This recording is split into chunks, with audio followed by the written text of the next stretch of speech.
बोध करने के लिए समुद्र के साथ संबंध और उन संबंधों की महत्ता देता हुआ भारत का वह महामानव जिसने यह उद्घोष किया था कि विनय न मानत जलधि जड़, गए 3 दिन बीत, बोले राम सकोप तब, भयबीन होए न प्रीत। तो ऐसा भारत की समुद्री सीमाओं की बात हो, भारत के समुद्र की बात हो, इतिहास के बारे में, मैरीटाइम हिस्ट्री ऑफ इंडिया ऐसा इस सेशन का नाम भी है, विस्तार से जानने का मौका मिलेगा।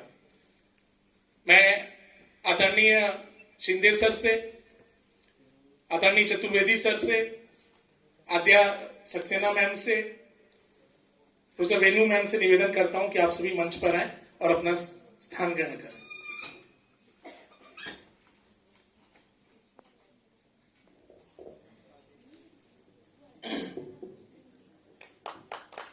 एक बार जोरदार करतल ध्वनियों के साथ में आगंतुक महानुभावों का आप सभी स्वागत करें।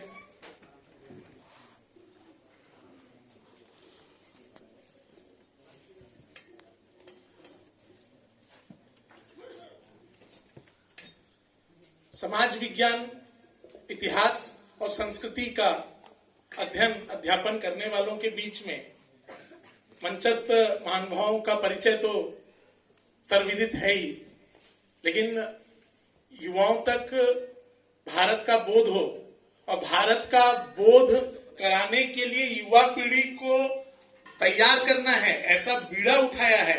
ऐसे इन मंचासीन महानुभावों का युवाओं से सीधा परिचय हो तो इससे अच्छा और इससे सुंदर कुछ भी नहीं होने वाला है। আমাদের মাঝখানে বসে আছেন प्रोफेसर वसंत शिंदे। प्रोफेसर वसंत शिंदे का नाम तो यूं पुरातत्वविदों के बीच में, अभिलेख शास्त्रियों के बीच में, इतिहासकारों के बीच में सदैव ही उनकी विद्वता के लिए और राष्ट्र कार्य में उनके योगदान के लिए चर्चा में रहा। लेकिन एक बड़ी उथल पुथल अंतर्राष्ट्रीय स्तर पर तब मची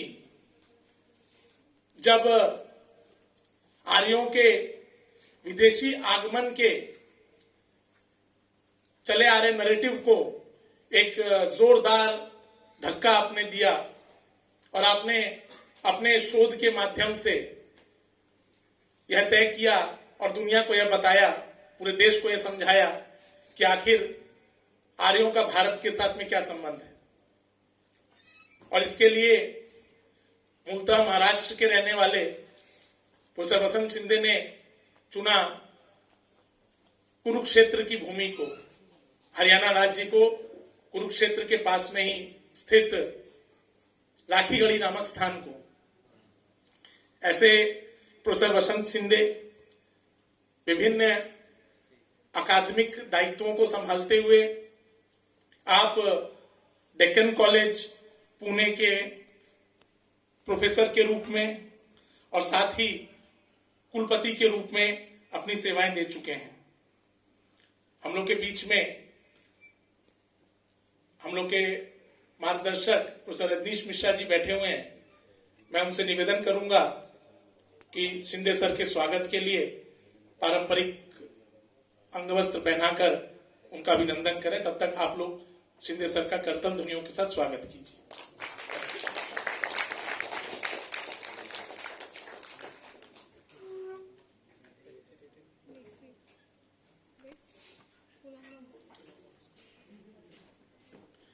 Shinde sir is the founding Director General of the National Maritime HeritageComplex, Gandhinagar.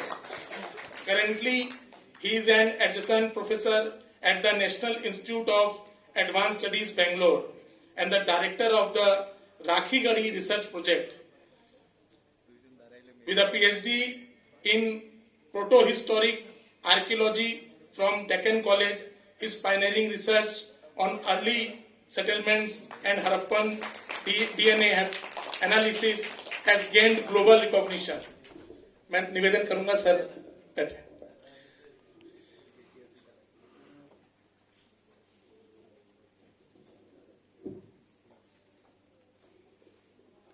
Shinde sir के दाईं ओर प्रोफेसर हिमांशु चतुर्वेदी বসে আছেন। আপনি ইন্ডিয়ান কাউন্সিল অফ হিস্টোরিক্যাল রিসার্চের অনারেবল মেম্বার হচ্ছেন। Member Indian council of historical research for a distinguished second term has several feathers to his cap. A distinguished academician, he is the flag bearer of the idea of cultural continuity of Bharat and is also the initiator of the term geo-cultural history of Bharat. Few of his recent academic milestones are editorial board, Mother of Democracy, India, member, Executive Council, Central Tribal University, advisory member, ICSSR, North Regional Center, path-breaking research on Chauri, preamble creator of UGC LOCF guidelines, UG history, member, UGC expert committee for inclusion of IKS in LOCF. तो ऐसे अन्य कई राष्ट्रीय और अंतर्राष्ट्रीय स्तर पर सम्मानों से सम्मानित हुए प्रोफेसर चतुर्वेदी के लिए अभिनंदन के लिए उनका स्वागत हो। मैं जैकलॉन्ग सर से निवेदन करूंगा, जैकलॉन्ग सर मंच पर आए और पारंपरिक तरीके से गामोसा पढ़िए अपनी ओनाके स्वागत जाना।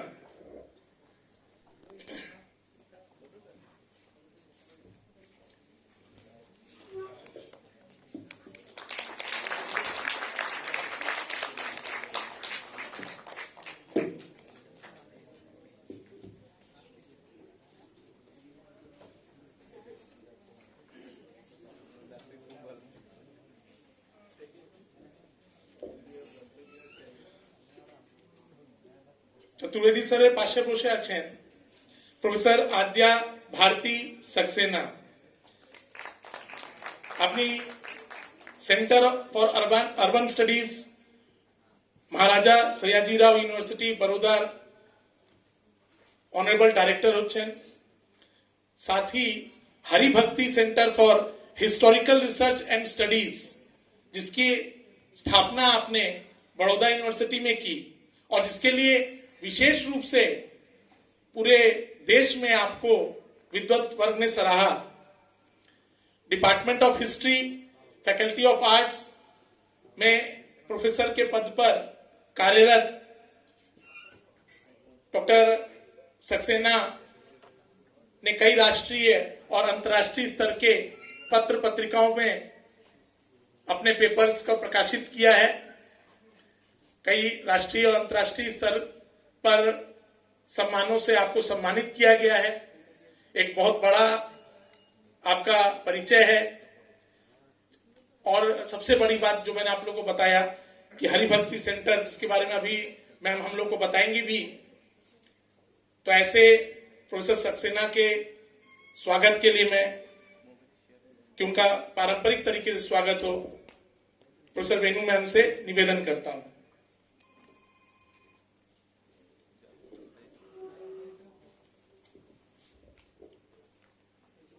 एक बार जोरदार करतल ध्वनि के साथ में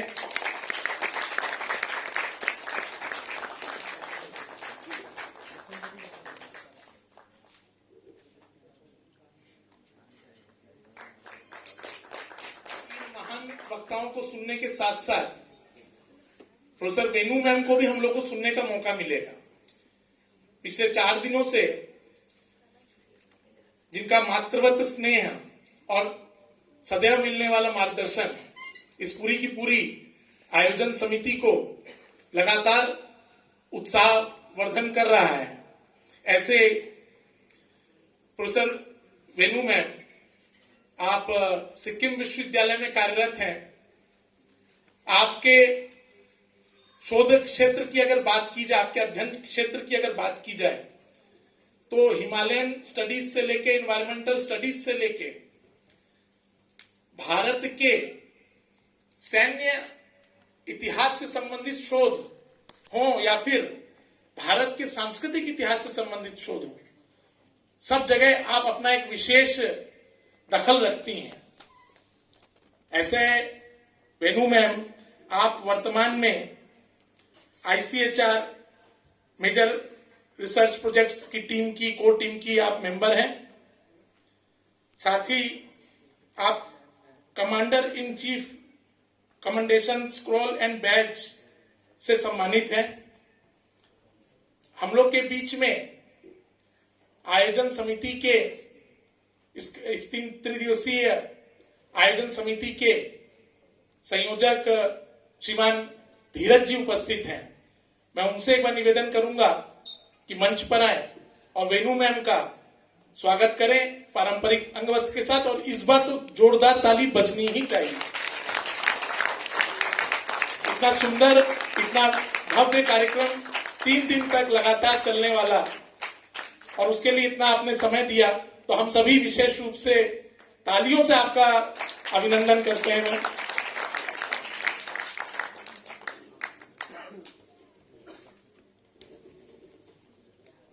आप लोगों के साथ इन महानुभावों का परिचय हो गया।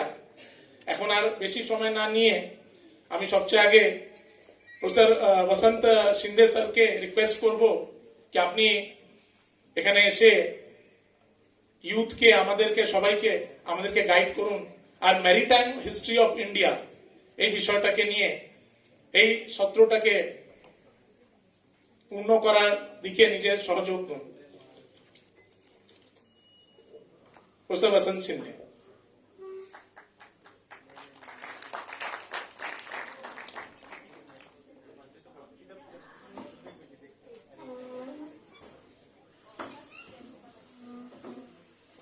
There is a discussion on various topics ranging from the original culture of this land till the maritime history of the country. And you know that maritime history of the country that dominates the history of this country. And nearly 3/4 of the history is dominated by maritime. And still we have overlooked this important field. And recently, some of you may be aware that Government of India, under the instruction of the Honorable Prime Minister, we are developing the National Maritime Heritage Complex and also National Maritime Heritage Museum at Lothal in Gujarat. And Lothal, I'm sure that some of you have heard about this important place in the history of the country. This was the Harappan settlement, which was excavated by the Archaeologists of India between 1955 and 62. And one of the major finds, and you know that this is the man-made dockyard, earliest anywhere in the world. And it is here that this particular place was used for 2 purposes.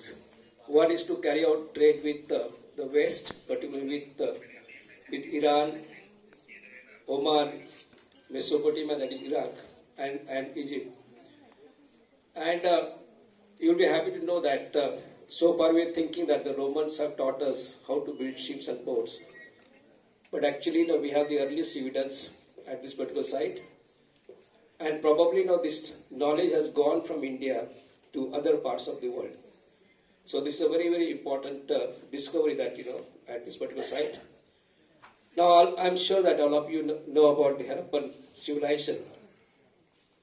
I always consider Harappan civilization as the founders of the Indian culture, because most of the knowledge system that was developed by the Harappans, also some of the important traditions developed by the Harappans, they have continued till today, and people are following these. Saurav has mentioned about the site of Rakigadi. When we excavate the site, we stay there for 3 to 4 months in a year. And whenever I used to get time to go around in the village, I used to get the feel that I am moving in the Harappan village. There is so much continuity. The roads are exactly the same. The housing patterns are exactly the same. Even the material culture that is being used by the people today is exactly the same. So that shows the continuity. In fact, perhaps India is one of the few countries in the world where we find such a long continuity, at least for 5,000 years. Now, India has a very vast coastline. in the books you will read that India had something like 5,750 kilometer long coastline. That was the calculation made by the Britishers. And recently the government of India has calculated the coastline of the country, which is now 11,000 plus kilometer. So such a vast coastline in fact we have. And there are 9 states, main states, from Gujarat to Bengal. And there are 3 union territories along the coast. And each state has its unique, tangible, intangible heritage. And the museum that we are developing, we are showcasing this aspect there. So at one place, one can see, we know that in one's lifetime, we will not be able to visit all the coastal states and study the coastal, maybe their heritage. So at one place, people can go and see the entire heritage of the country. Now it starts with the Harappans. Harappans, they have achieved this particular knowledge gradually, in fact. It stretches back to almost 9,000 years to the beginning of the settled life in this part. And from 9,000 years to almost 5,000 years, there's a gradual growth, both in fact in the knowledge system, in the technology that was used. And then, of course, after the Harappas also, the knowledge system has continued. Now, the recent DNA research that we did for the first time in the country, we know that, there were a lot of opinions about who were the Harappan people. Some say that they came from outside, maybe from Mesopotamia. Some say that they are Indians. But now, through DNA research, we have proved that, they are the Indian people. And most of us sitting here, most of us, there is an indication, but we are getting, that most of us are descendants of the Harappans. The Harappan influence is found spread over a large area of South Asia. And that is the beauty of this land. So Harappa, not because I'm studying this, I'm researching this particular culture, it is important. But from this point of view, this is very, very important. Now, what is the implication of the maritime trade? Why the Harappans had to develop? I'm just beginning. This is the beginning of the maritime, activities in the country. So I want to elaborate on this particular aspect. Why they have started this? You know that, Harappans. There is a lot to learn, in fact, from the Harappans. And always I give the example of Japan, in fact. I think Japan has learned a lot, in fact, from our traditions. The Harappans were at disadvantaged position. They did not have a lot of resources. And they were always, vying for development. They wanted to, go to the next stage. But economy was very important. So they first started developing the hinterland contact with the surrounding, contemporary cultures. And they started generating some wealth. And that wealth was used for the development purpose. But then they realized that, perhaps, this is not enough. So they thought that, they should go beyond the Indian subcontinent. And that is how, Harappans started developing contact first with Iran, Persian Gulf, then with Iraq, and they went up to Egypt also. And you know that, the Harappans, they were sending a lot of goods there. We have the evidence of that, in fact, both textual evidence from Mesopotamia and the archaeological evidence from number of Harappan sites that we have excavated. And in return, very few things were coming. That is also recorded in the Mesopotamian texts and also in the archaeological records. So that means, the trade was beneficial to the Harappans. And, they started sending a lot of goods, generated a lot of wealth. And what they did, in fact, this particular wealth was used by these people for the development welfare of the people. Unlike Mesopotamia, where the wealth was used for the luxury of the king or queen, same in fact in Mesopotamia and Egypt. All the development that you see in Mesopotamia and Egypt was around the royal families or the palaces. And they have buried huge amount of wealth in the royal tombs that we find in Mesopotamia and also in Egypt, there is so much wealth buried by these people. And that wealth has gone forever. Whereas the Harappans had different philosophy, different thinking. The Harappans were more practical people. The wealth that was generated by the Harappans, now that was used by these people for the welfare of the common people. And you know that we developed the world's earliest, very planned cities with civic amenities. That is the contribution impact of the country. So this is the difference between the Mesopotamians and the Egyptians. The thinking, the philosophy was different. And that is very important. And because they went out, maybe to Mesopotamia, Egypt, and Persian Gulf, they were generating a lot of wealth. And because of that, they could achieve the urbanization. So the first urbanization in E.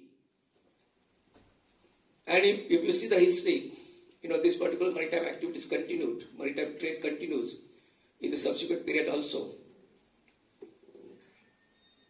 And the second urbanization that happened in the Indian subcontinent, maybe around 5th, 6th century BCE, that also happened when we started developing contact with the Roman world. Again, we were plundering this, Roman world because a lot of wealth was coming from there.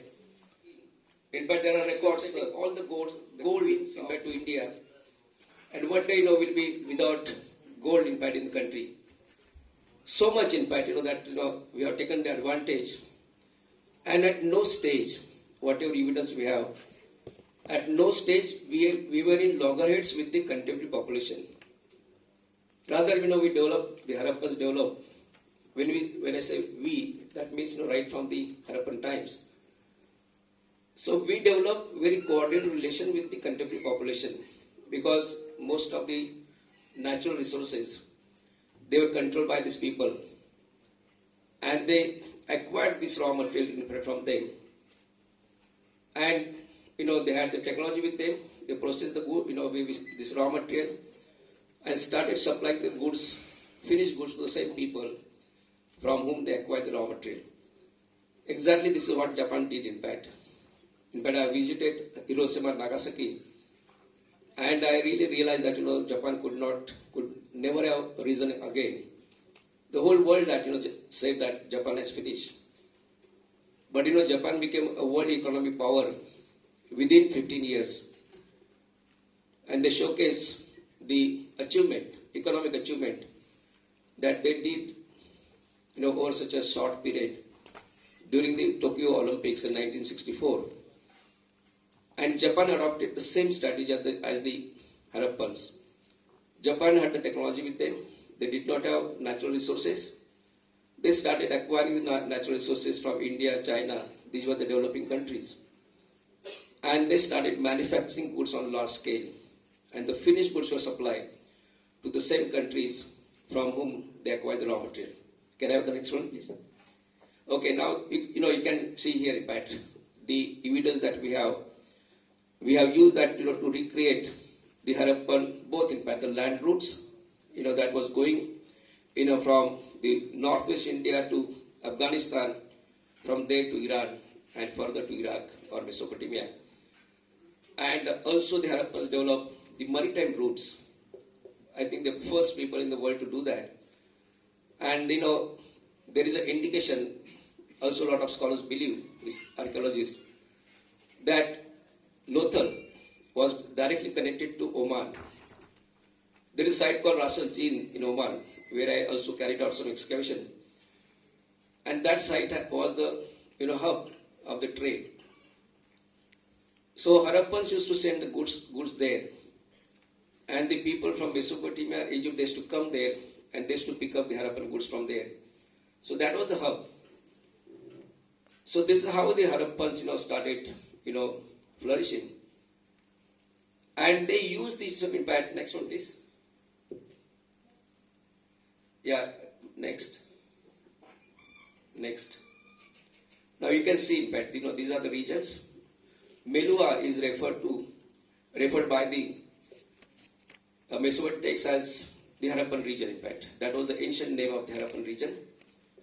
That has been identified on the basis of the goods that were coming from this particular land.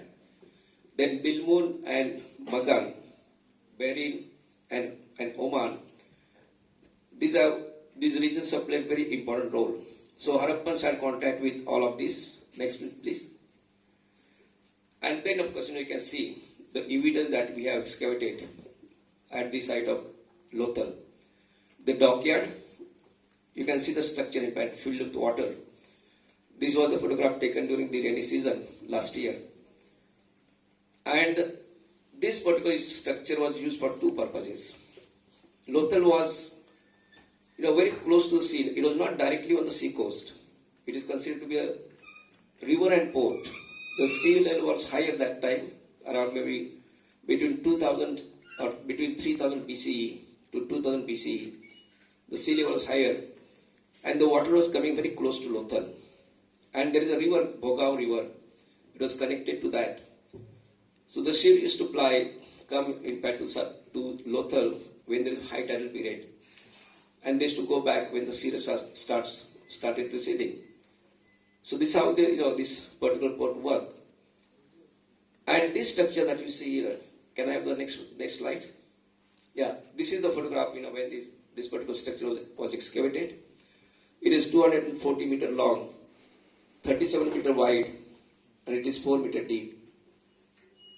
And very close to that, very close, was a warehouse. And there is a sloping platform, what is known as the wharf. When S.R. Rao from the Archaeologist of India excavated this particular structure, there was a lot of criticism.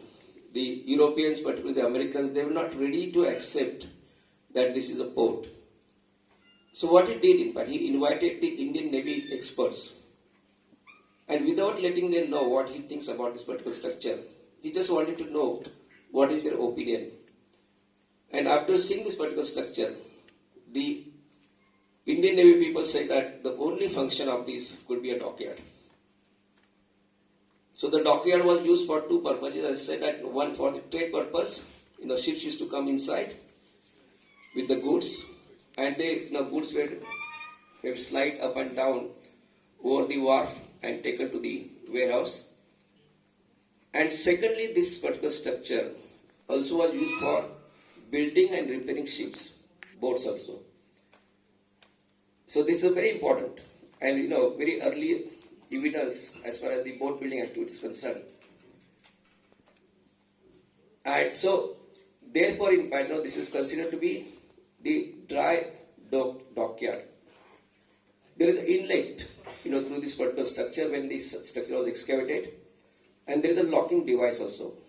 When this particular structure was used as a dockyard for building ships and repairing ships, they used to close the inlet, stop the water there, and through the locking device, whatever water is there, that was removed, and it was completely dry.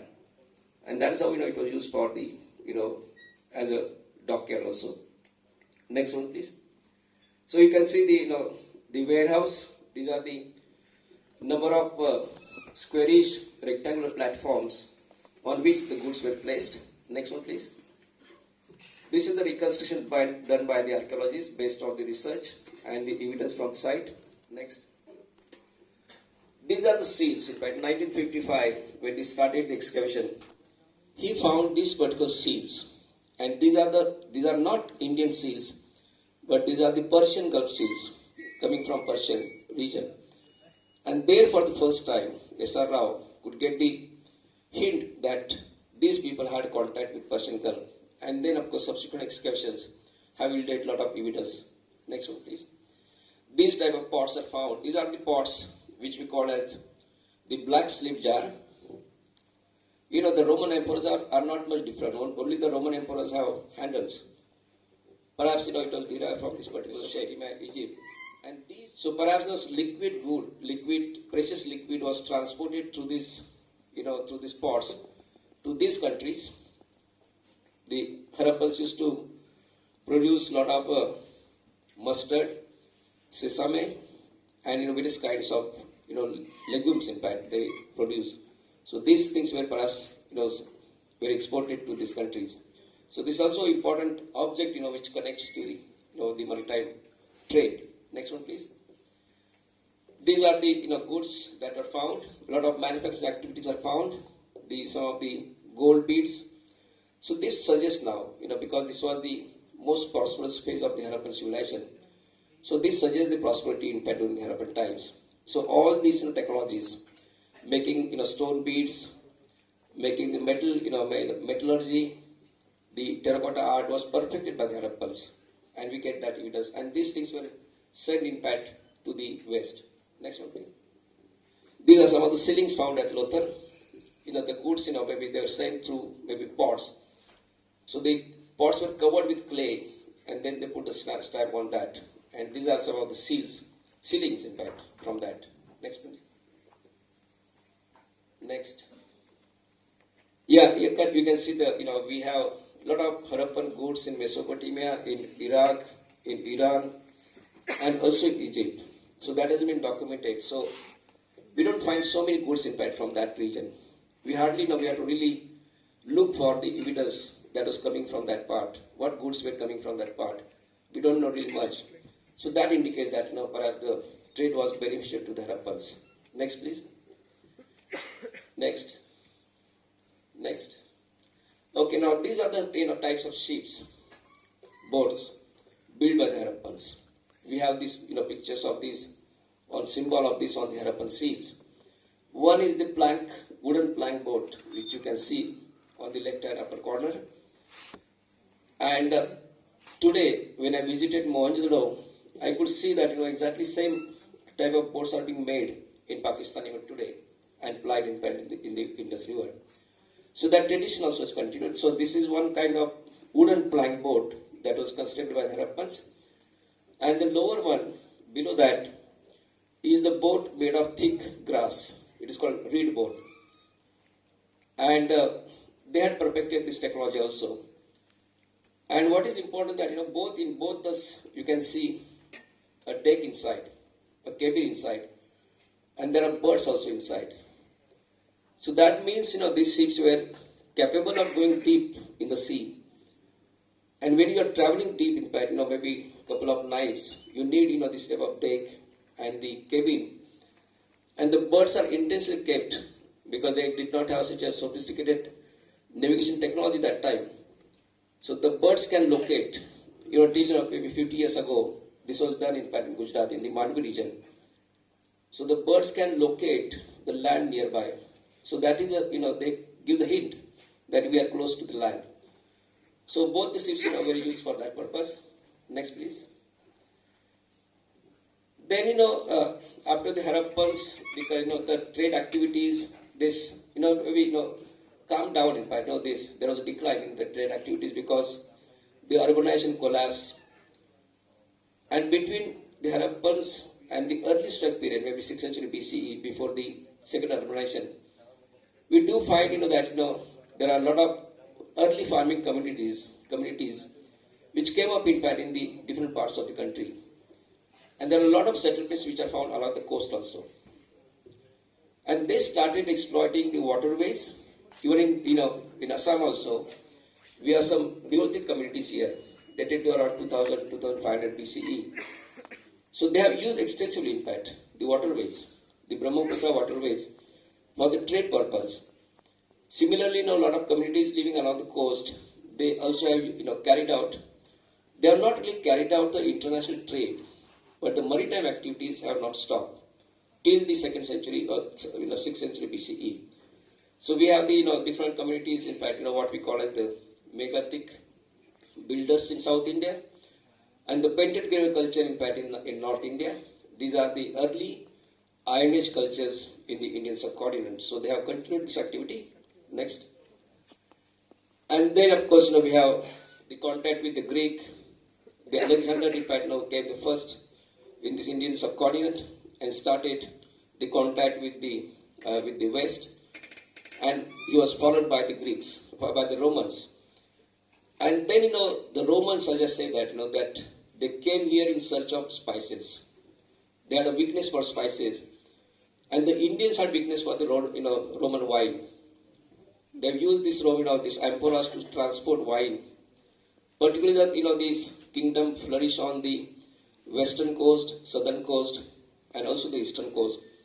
They started importing a lot of wine from that region, and because we get a lot of the remains of the amphora, which was used for the transportation purpose. So that was the trade happening. We also started trading the silk in semi-precious stone, gems, diamonds, and all these. So again we started gaining that prosperity again. And because we started, very flourishing trade with the Roman Empire, we, again started flourishing. And again, the revival was there. In fact, the second urbanization took place in a very short time because the knowledge was there already, because the Harappans were provided. And then, of course, it was carried forward later. Next, please.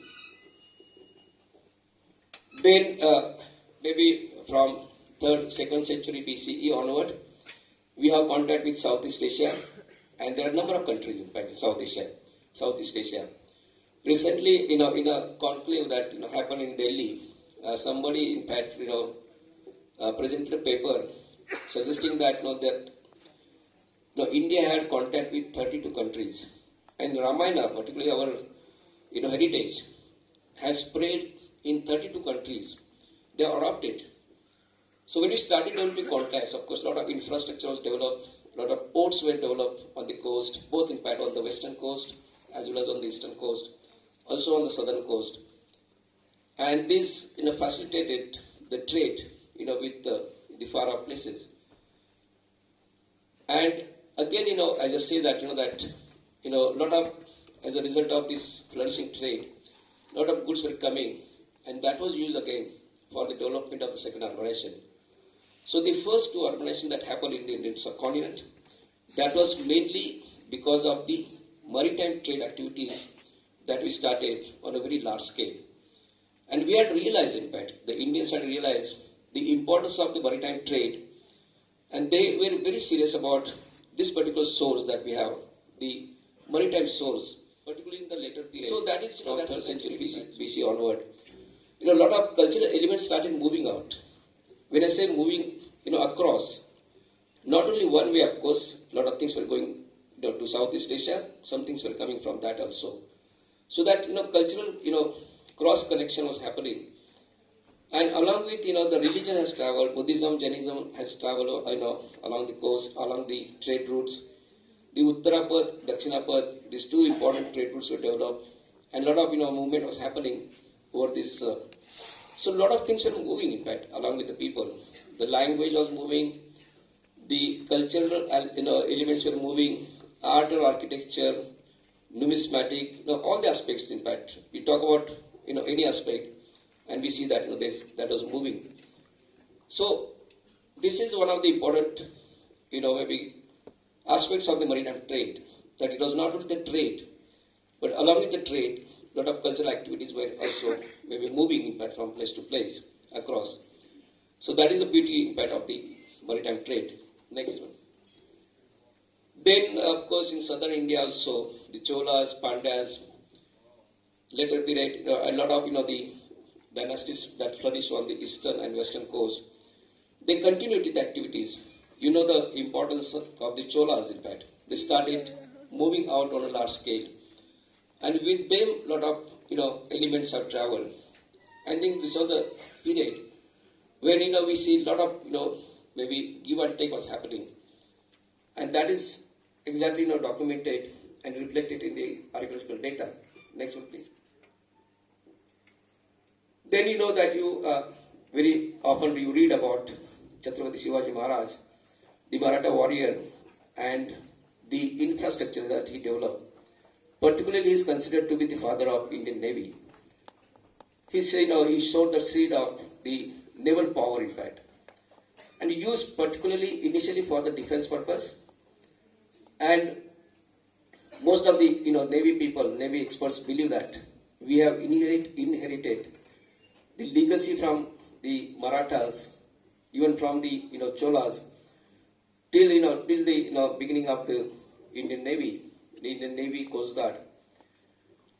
So, we have evidence, in fact, in this respect, and Shivaji, particularly Chhatrapati Shivaji Maharaj, he has built different kinds of, in fact, there are records that he built 32 different kinds of ships and boats. And they were used for different purposes. The same boat was not, it was used, maybe one type was used for the warfare, the other was used for maybe the merchant navy type, the third was used for, maybe transporting goods. So like that, he had 32 different kinds of boats and the ships. So we have the record of that. Next one, please. And of course, he also developed a lot of infrastructure. Particularly the credit of developing the sea forts, along the western coast, in Maharashtra, particularly in Goa. He built a lot of sea forts. And with the help of the local maybe fishermen, he could check the European powers. Because that time, European powers have started arriving in India from 1498 onward, when the Vasco da Gama landed here. And then a lot of Portuguese, Dutch, Danish, the French, and the English people, they started moving to Indian subcontinent. And they found, green pasture, in fact, in the form of such a vast coastline in the Indian subcontinent or South Asia. And they started dominating powers. So Shivaji could check them. And he could make sure that, the maritime resources are protected. At the same time, the trade is protected. And the boundaries are also made safe. So this is the most important contribution that we see. So there is a continuity, in fact, from that period onward. Next one, please. And then, of course, the Europeans came. Then, in India, we have the tradition, in fact, which has not died completely. So there are a lot of communities, both, in fact, in all the three regions, in fact, Western India or the Western coast, Southern coast, and Eastern coast. So there are a lot of communities, modern communities, who are still building, the ships and boats by using the same technology. Even, in Mandvi in Gujarat, the technique that they use for making the traditional boats, it is called dhaw. So that technique is exactly same as the Harappans used 5,000 years ago. So that means, the knowledge that was developed by the Harappans was so relevant that even after 5,000 years, that knowledge is found relevant. So that is a continuity, in fact, in the knowledge system, Indian knowledge system. So we are also studying, in fact, what techniques are being used by these people, what are the different kinds of boats made, what are the functions of these, what is the life of the communities, what are the different rites or festivals associated with the boat building, with maybe dedicating the boat in the sea. What are the different tangible, intangible heritage that we have? So we are also studying, and fortunately, we have this particular tradition continuing. And even today, the dhow, which I mentioned, exactly that is a replica of the Harappan wooden boat. And even today, from Mandvi, which is very close to Lothal, they still travel from Mandvi to Oman, like the Harappans used to do from Lothal to Oman. There's a place called Ras Al Jin it's called. So they used to move up to Ras Al Jin from here. And even today, the dhow trade, they carry some essential goods like onion and some food grains in these boats. And that trade is happening even today. So the maritime legacy of the country has not really, died down. It is still found to be relevant, for the country, and it continues. Next one. Then also, there are a lot of mythologies associated with the, maritime activities. A lot of oceanic mythologies. And a lot of these mythologies, they are still followed, in fact, in Southeast Asia. We feel little shy, in fact, in projecting our maritime mythologies. Or, for example, Samudra Manthan, or, various gods and goddesses that are, associated with the welfare of the, maybe sailors and the communities. We feel shy, but, today, Indonesia, in fact, is a Islamic country, but they feel proud, in fact. Recently, you must have heard that Indonesian Prime Minister or the President come here, and he said that I have Indian DNA. And they are following this method, the Indian mythologies or the cultural elements so strongly So, but these are important impact because they are associated with the philosophies, with their beliefs. So they also are part of the maritime heritage in the country, and that needs to be studied and protected also. Next, because a lot of things have would impact on the maritime trade, on the inland trade also. So even today, in fact, why every country is trying to gain maybe mileage in the trade. The trade war, in fact, with America, that is now well known, because they want to generate a lot of wealth, and for the welfare of the people, and this was one means by which they were able to generate so much wealth, in fact. So, friends, thank you very much, and I again thank the organizers, and look forward to interact with you. Thank you very much.